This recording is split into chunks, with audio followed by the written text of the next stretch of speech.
네, 평론가 조우석입니다. 오늘 방송은 노벨상 수상작가 한강의 문학을 차례로 새롭게 들여다보는 작업의 첫 번째 방송입니다. 한강에 대해서 원론적인 얘기를 그만하자. 작품 하나하나를 들여다보면서 왜 그 여성의 문학은 문학이 아닌가, 뭐가 문제가 있나, 아니면 멀쩡한가를 하나하나 짚어보도록 하겠습니다.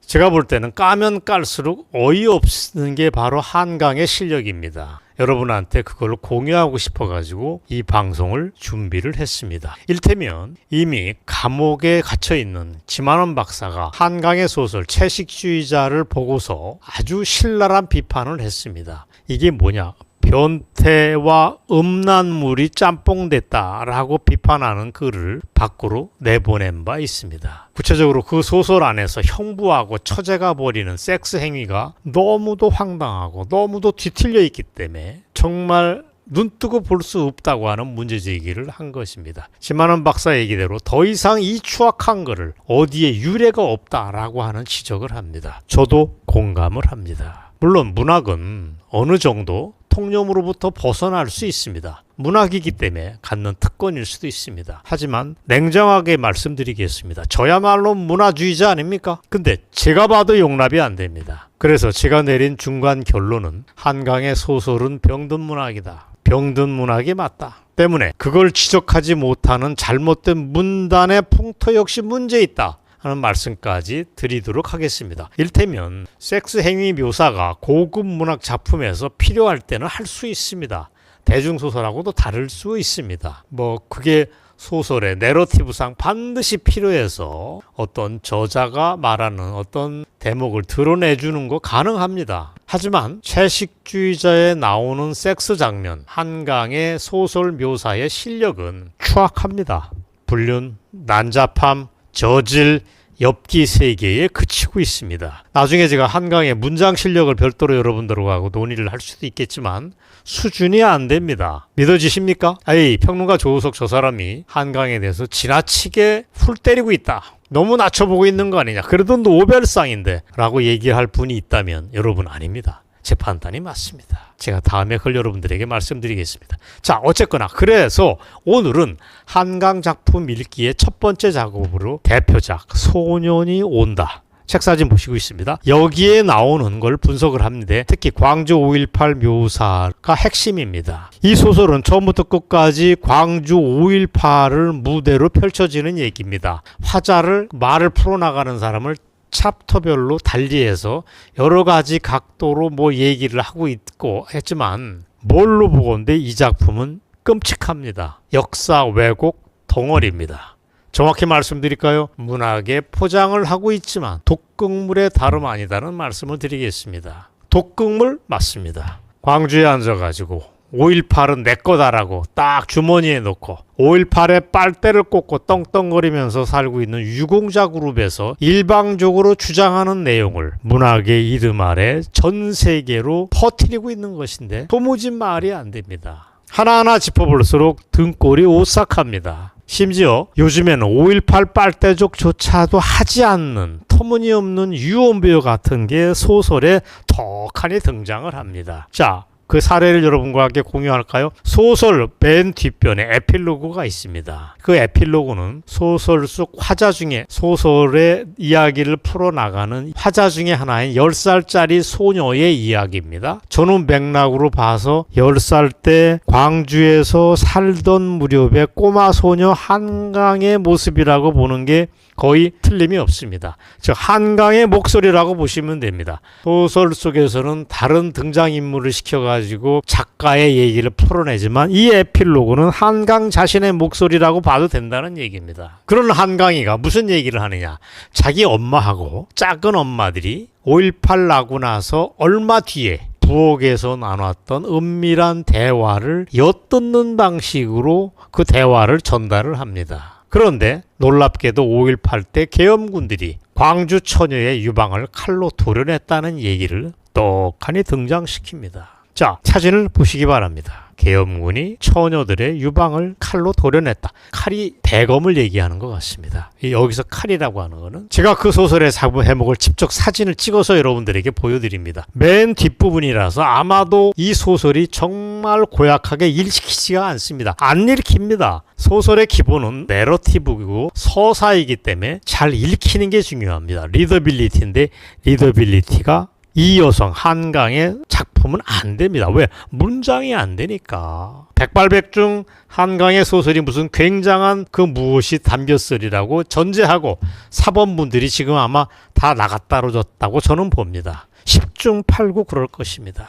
자, 그런데 그래서 이 뒷부분을 미처 못 본 분이 수두룩할 겁니다. 저는 참고 또 참아서 끝까지 봤는데 정말 충격적인 얘기가 바로 이 대목이 나옵니다. 좌빨들도 하지 않는 5.18 때 계엄군들이 처녀의 젖가슴을 총칼의 대검으로 도려냈다는 얘기가 떡하니 등장합니다. 정말 충격적이게도 임산부 뱃속에서 아기를 끄집어냈다는 얘기까지도 등장을 합니다. 이 끔찍한 얘기가 어디서 있냐? 한강의 책에 그대로 나옵니다, 여러분. 돌아가시겠습니다. 미치겠습니다. 황당한 유언비어를 모았다고 그래서 소설이 된다고 누가 얘기를 합니까? 제가 좀 흥분이 됐습니다. 한강은 옆에 있다면 제가 얘기하고 싶습니다. 너 미쳤냐? 이따위가 소설이냐라고 물어보고 싶습니다.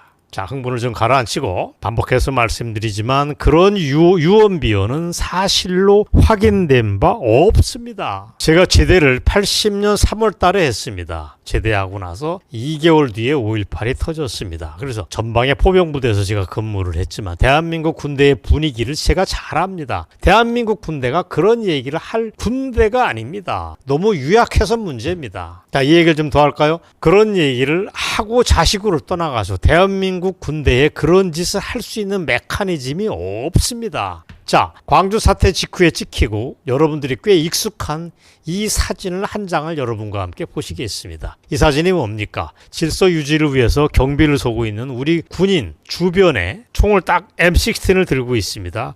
광주 시내 꼬마들이 10명 넘게 쫙 몰려들었습니다. 그런데 꼬마들의 표정을 보십시오. 빵글빵글 웃고 있습니다. 아니면 굉장히 호기심 어린 표정으로 군인을 쳐다보고 있습니다. 군인하고 뭐 대화를 하고 싶어서 몸살을 앓는 분위기가 그냥 느껴집니다. 사진은 거짓말을 안 하기 때문에 그렇습니다. 저는 이게 바로 광주 사태 직후 그 도시의 분위기라고 봅니다. 뭐 하나 더하거나 뺄 것 없이 그대로 이 분위기가 바로 광주 사태 이후의 분위기라고 저는 봅니다. 자, 이걸 가지고 논리 전개를 하자면 광주에서 학살 자체가 없었다고 저는 봅니다. 이것만 보아도. 그렇다면 시민들이 공포에 떨었었고 애기들도 더 그랬을 텐데 그런 표정이 그 사진에서 느껴집니까? 광주 학살이라고 하는 말을 둘러싼 좌빨들의 얘기는 모두가 거짓말이다, 사기다 라고 오늘 저는 얘기를 하겠습니다. 그건 뭐냐? 주사파 운동권들이 만들어낸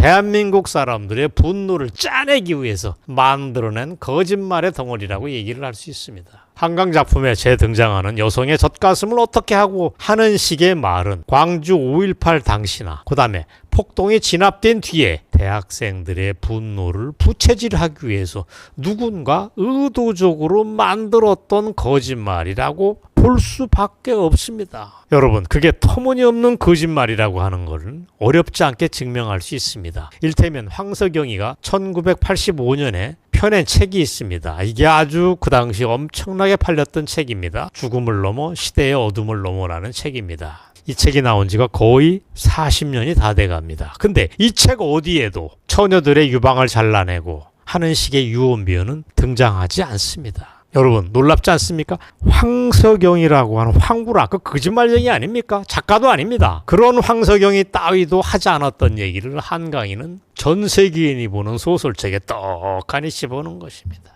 이게 한강의 수준이라면 여러분 어떻게 생각하시겠습니까? 어쨌거나 경상도 군인들이 전라도 사람 시를 말리려고 온다고 하는 이것도 유언비어의 하나인데 결국은 근거 없다. 북한이 만들어낸, 북한이 유포시킨 그런 마타도어라고 볼 수밖에 없습니다. 저는 이 대목 제가 여러분들에게 보여드린 그 대목만으로 한강의 정신세계가 의심스럽다. 사실관계 판단을 이 정도로 못하느냐라고 물어보고 싶습니다. 자, 이게 전부가 아닙니다. 속도를 더 내겠습니다. 그렇게 엄마와 작은엄마 사이의 대화를 엿들은 2년 뒤 아버지가 구해왔던 5.18 사진집 이야기를 소설 속에서 바로 이어서 나옵니다. 자, 그 대목을 제가 읽어드리겠습니다. 총검으로 깊게 내리그어 으깨어진 여자애의 얼굴을 마주한 순간이라고 한강은 묘사를 합니다.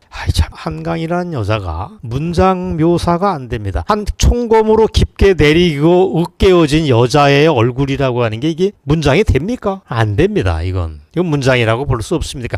묘사력이 안 된다는 얘기입니다. 자, 그 얘기는 다음에 하겠고, 어쨌든 한강은 그 얘기 끝에 이런 얘기를 합니다. 그때 그 사진집을 보는 순간 내 안에 연한 부분이 소리 없이 깨어졌다라고 묘사를 하는데 한마디로 웃기는 소리입니다. 그 전에 문장 얘기를 또 하겠습니다. 내 안에 연한 부분이 소리 없이 깨어졌다. 이게 문장입니까? 연약한 부분이라고 해도 어색한데 연한 부분이 뭡니까? 연한 돼지고기입니까? 뭔가 소중한 내가 품고 있었던 인간의 아름다움에 대한 환상이 깨졌다. 뭐 이렇게 하면 또 모르겠는데 한강의 우리말 구사 솜씨가 서툴다. 수준이 안 된다.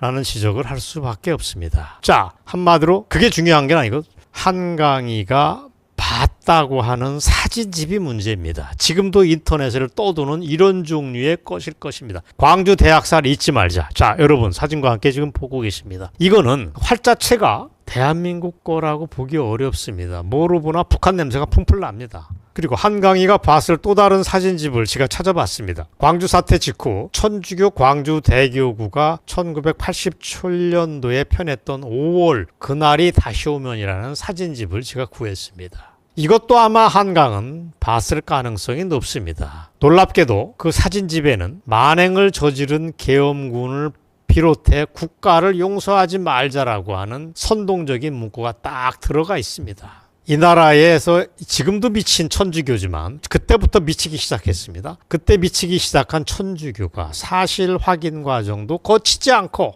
이런 엉터리 사진집을 만들어서 아마 북한이 처음에 시발점이 됐고 이거를 천주교의 이름으로 포장해서 유포시켰을 거라고 저는 봅니다. 그걸 국내에 유포시켰을 가능성이 거의 매우 높습니다. 나중에 이런 사위에 근거 없는 사진집을 본 한강이라고 하는 꼬마아이가 충격을 받고 소년이 온다라는 작품에 그대로 노출시키고 사실로 받아들인 게 지금 오늘에까지 이르는 것입니다. 이런 게 문학작품임내, 노벨문학상 수상작임내 하면서 지금 우리에게 다가오고 있고 그 내용이 무슨 국가폭력을 저주하고 반대한민국을 부채질하고 있는 꼴입니다. 자, 오늘 정확하게 말씀 다시 드리겠습니다. 당시 사진집에 등장하는 끔찍한 사진이랑 사진들이라는 건 광주 현장과 무관합니다. 1980년도 광주 현장과 무관하다고 말씀드리겠습니다. 오늘 방송의 중간 결론은 어쩌면 한강도 피해자일 수 있습니다. 북한이 장난으로 만들어낸 선전물을 사실 그대로 믿은 게 실수입니다. 그래서 계엄군을 비롯한 국가를 용서할 수 없다고 하는 잘못된 확신이 들어서 성인이 된 지금까지도 이따오 작품을 문학작품이라고 써내고 있습니다. 노벨 문학상이 문제가 아니고 그것보다 100배 굉장한 문학상이 있다고 해도 우리는 인정할 수 없습니다. 아닌 건 아닌 거기 때문에 그렇습니다. 이왕 시작했으니까 마무리를 짓겠습니다. 자, 이거는 북한이 1999년도에 만든 월간지 조선 여성이라는 데 수록한 5.18 관련 기록입니다. 이게 문장인데 너무 끔찍해서 저는 낭송하지 않겠습니다. 자막으로 그대로 처리할 테니까 여러분이 눈으로 읽어 주시길 바랍니다. 여러분도 읽고 저도 동시에 한꺼번에 읽겠습니다.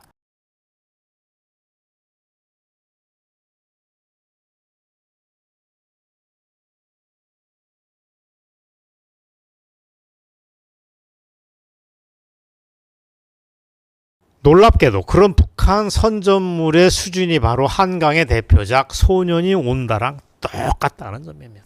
한강과 그의 아버지 한승원 등이 이런 걸 보고 잘못된 피해의식을 키웠고 잘삐뚤어진 고향사랑으로 번졌습니다. 그리고 정말 기가 막힌 거는 한강이 북한보다 한술 더 뜬다는 점입니다. 소년이 온다를 조금 더 읽겠습니다. 그걸 보면은 전두환의 이름이 그대로 노출됩니다. 그 대목 바로 위에가 특별하게 잔인한 군인들이라고 표현을 합니다. 자, 여러분 사진을 봐주시기 바랍니다. 특별하게 잔인한 군인들이라고 한강희가 씁니다. 그의 명령, 추정컨대 전두환의 명령을 받은 계엄군이 광주 비무장 시민을 향해서 화염방사기를 썼다는 얘기까지 한강은 늘어놓습니다. 여러분 이거 개소리입니다. 화염방사기? 시민을 향해서? 지금도 광주 빨대족이 이런 얘기를 가끔 하지만 검증된 바 당연히 없습니다. 그리고 한강희는 이런 얘기도 합니다. 그때 전남도청을 지키기 위해서 전두환이 전투키를 보내서 도시 폭격을 검토하고 있다고 버젓하겠습니다. 제가 전투기라고 쓴 걸 여러분이 보시기 바랍니다. 여러분 이 모든 한강의 5.18 관련 팩트들이라는 게 가짜입니다. 잘못됐다는 걸 반복해서 말씀드리겠습니다. 그 전두환이 이른바 집단 발표가 이루어졌다는 5월 21일 날 1980년 5월 21일 날 오전에 광주에 내려왔다는 얘기도 한강희는 버젓하게 자기 작품에 써놓고 있습니다. 여러분 이것 역시 거짓말입니다. 그런데 한강희 뒤에 많이 인용되는 그 대목에서 또 얘기를 합니다. 한강은 이렇게 얘기합니다. 광주란 뭐냐? 힘으로 짓밟힌 것, 훼손된 것, 그리고 훼손되지 말았어야 했던 것의 다름이라고 썼습니다. 문장도 참 거지처럼 썼습니다. 이게 무슨 개소리입니까 진짜. 광주란 도시는 힘으로 짓밟힌 도시였다. 그리고 훼손당했다. 훼손되지 말았어야 했던 곳의 다른 이름이다.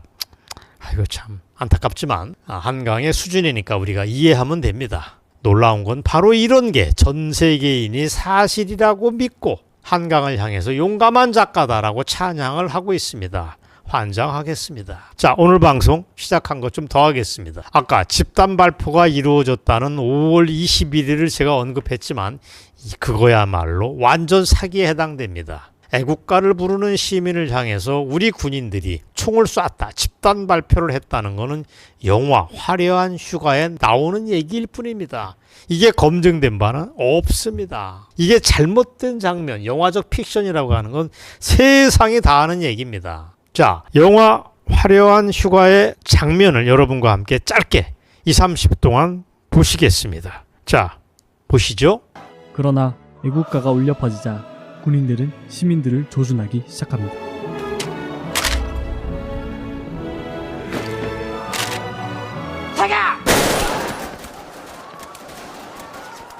이렇게 시작된 학살, 계엄군의 총알은 나이, 성별을 가리지 않았습니다. 금남로가 핏빛으로 물들어가고 민우 또한 하나뿐인 가족 진우를 눈앞에서 잃게 됩니다. 오늘 진실을 말씀드리면 집단 발표는 없었습니다. 그건 5.18 빨대족들이 만들어낸 거짓말 중에서 가장 무시무시한 사기극입니다. 오히려 그때 폭도들의 트럭을 가지고 계엄군을 덮치려고 하는 광란을 벌이자 어쩔 수 없이 대응 사격을 한 게 전부입니다. 정확한 기록을 말씀드릴까요? 그날 61명, 5월 21일 날 61명이 사망했던 게 사실입니다. 한강의 소설에는 몇백 명이 즉석에서 죽었다라고 하는데 이것 역시 거짓말입니다. 근데 그날 죽었던 사람이 61명인데 모두 계엄군과 무관합니다. 여러분 그걸 아셔야 됩니다. 구체적으로 말하면 61명 중에서 도청 앞에서 사망한 사람은 절반이 살짝 넘습니다. 33명입니다. 나머지 절반 가까이는 광주시 외곽에서 죽었습니다. 즉 계엄군과 무관하게 죽었다는 얘기입니다.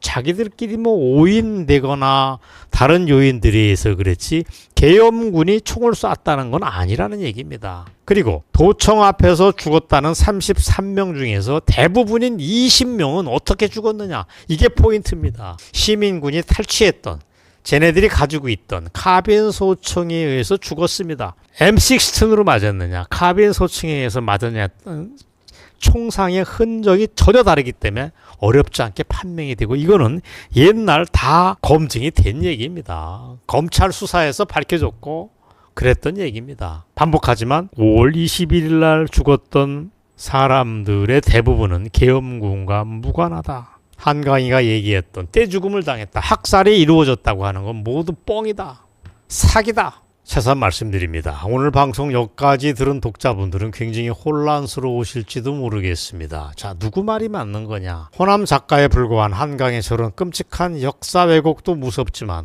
국가망신을 자초하는 행위에 노벨상을 주는 게 정말 타당한가라고 누구는 물을 것입니다. 저는 이 질문이 맞다고 봅니다. 그리고 대한민국을 저렇게 저주하고 대한민국 군대를 모략한 저런 게 문학의 이름으로 옹호할 수 있는가? 저는 없다고 봅니다. 어쨌거나 오늘 방송 이걸로 대충 마무리지만 이제는 진실의 시간이 왔습니다.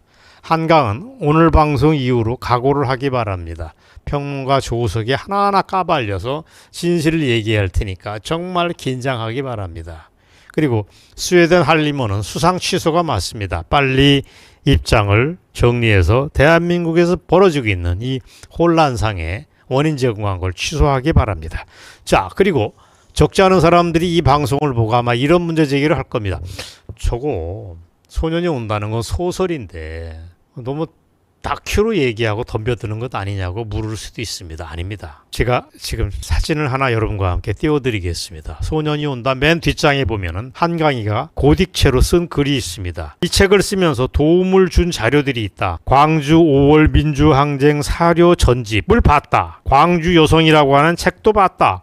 5월에라고 하는 영화 같습니다. 영화도 봤고 5.18 자살자 심리 부검 보고서 등도 자기가 봤는데 이들에게 감사드린다고 얘기를 합니다. 이게 뭐냐? 자기 소설은 팩트에 의한 사실상의 다큐라고 하는 걸 스스로 얘기를 한 것입니다. 그렇다면 그런 소설에 소년이 온다는 소설에 대해서 이런 문제 제기하는 건 너무도 당연하다고 저는 봅니다. 여러분 오늘 방송 어떻게 들으셨습니까? 혼란스러워도 여러분 견뎌내셔야 됩니다. 뭐가 진실인가? 한강이냐 조우석이냐? 여러분이 판단해 보시기 바랍니다. 다음번에 찾아뵙겠습니다. 감사합니다.